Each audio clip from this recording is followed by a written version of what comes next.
I am utilizing the Bit Integrations plugin to establish a connection between these two platforms. Let's go to the Bit Integrations plugin dashboard.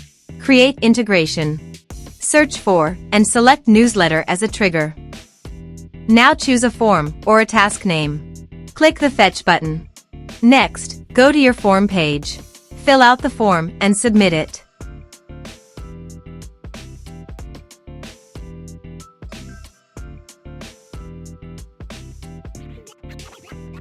The data has been successfully retrieved.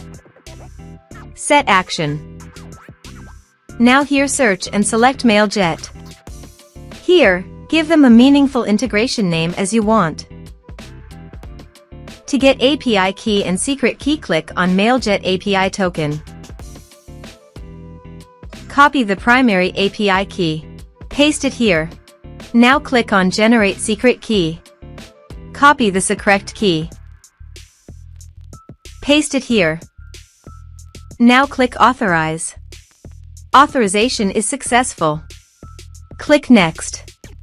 Now select the lists. Now map the field.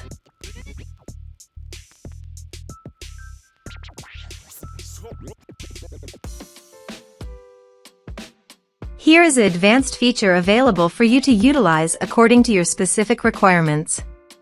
Here is the conditional logic. You can use it if you want. If the condition matches, then the data you will send to Mailjet. Click Next. Now save the integration. Let's submit a form. Click on Send Message. Form submitted successfully. Now navigate Mailjet page and select the list. Here is the data that came into Mailjet through the integration. Thanks for watching.